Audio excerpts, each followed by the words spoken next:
అందరికీ నమస్కారం అండి. టీడీపీ పార్టీలో 22 మంది పొలిటికల్ బ్యూరో సభ్యులు ఉన్నారు. ఈ 22 మంది పొలిటికల్ బ్యూరో సభ్యులు ఏం చేస్తారు?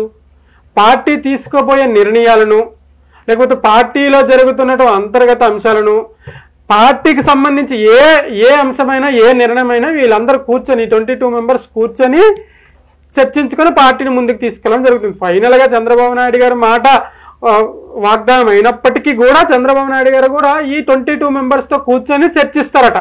అయితే ఈ ఆనవాయితీ ఇప్పటిది కాదు. నందమూరి తారక రామారావు గారు పార్టీని స్థాపించినప్పటి నుంచి ఆనవాయితీగా వస్తుందట. అయితే మరి ఇందులో పెద్ద ఏముంది అంటే, నాకు వినిపిస్తున్న అంశం ఏంటంటే, ఈ 22 మెంబర్స్ పొలిటికల్ బ్యూరో సభ్యులు చాలా ఏజ్డ్ పర్సన్స్ ఉన్నారంట.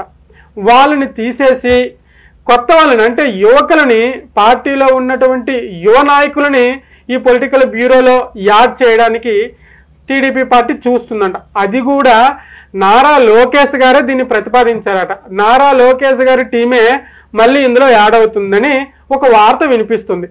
అయితే ఇది కొంతమంది ఏం చెప్తున్నారంటే, ఈ నెక్స్ట్ టీడీపీ పార్టీ లోకేష్ గారి చేతుల్లోకి వెళ్తుంది కాబట్టి లోకేష్ గారికి అనుకూలంగా ఉన్న వాళ్ళనే తీసుకుంటారు. దట్టు ప్రత్యర్థులతో పోటాపోటీగా పోట్లాడేవాళ్ళు, పోటాపోటీగా మాట్లాడేవాళ్ళు, పోటాపోటీగా బరిలో దిగే వాళ్ళనే ఈ పొలిటికల్ బ్యూరో సభ్యులుగా చేస్తున్నారు లోకేష్ గారు అనే వార్త కూడా ఒక పక్క వినిపిస్తుంది. అది ఏదేమైనప్పటికీ కూడా ఈ పొలిటికల్ బ్యూరో ఎవరెవరు ఉన్నారు 22 మెంబర్స్ అని నేను చూస్తే అందరూ చాలా ఏజ్డ్ పర్సన్స్ ఉన్నారు. వాళ్ళ పేర్లు మొత్తం చెప్తే ఇప్పుడు వీడియో చాలా పెద్దగా అయిపోతుంది. మీరు ఒకసారి నెట్లో సెర్చ్ చేస్తే మీకు దొరికిపోతుంది. చాలా చాలా పెద్ద పెద్దలే ఉన్నారు ఇందులో. సో ఇప్పుడు వీళ్ళని తీసేసి యువకులకి ఛాన్స్ ఇవ్వడంలో తప్పేం లేదని నాకు అనిపిస్తుంది. ఎందుకంటే ఎన్ని రోజులు అట్లా 70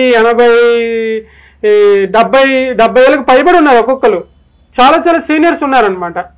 సో సింపుల్గా అబ్బా, పాత నీరు పోతే కొత్త నీరు వస్తుంది. కొత్త నీరు ఇంకా బాగా ఉపయోగకరంగా ఉంటుంది.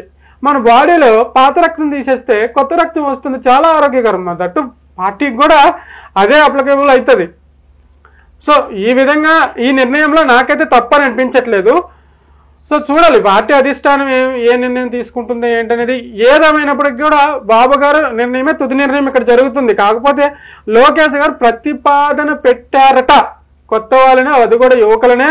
యువకులు ఎవరు? మన రామ్మోహన్ నాయుడు గారు, తర్వాత ఉన్నారు కదా విశాఖపట్నం ఎంపీ భరత్ గారు, తర్వాత పరిటాల శ్రీరామ్ గారు, వీళ్ళందరూ ఉన్నారు. వీళ్ళని పొలిటికల్ బ్యూరో సభ్యులుగా యాడ్ చేద్దాము అనే ఒక ప్రతిపాదన అయితే లోకేష్ గారు పెట్టారని ఒక వార్త అయితే వినిపిస్తుంది. మరి ఇది ఎంతవరకు సఫలీకృతం అవుతుందో, ఎంతవరకు దీన్ని బాబు గారు యాక్సెప్ట్ చేస్తారా చేయరా అనేది మనం వేచి చూడాలి.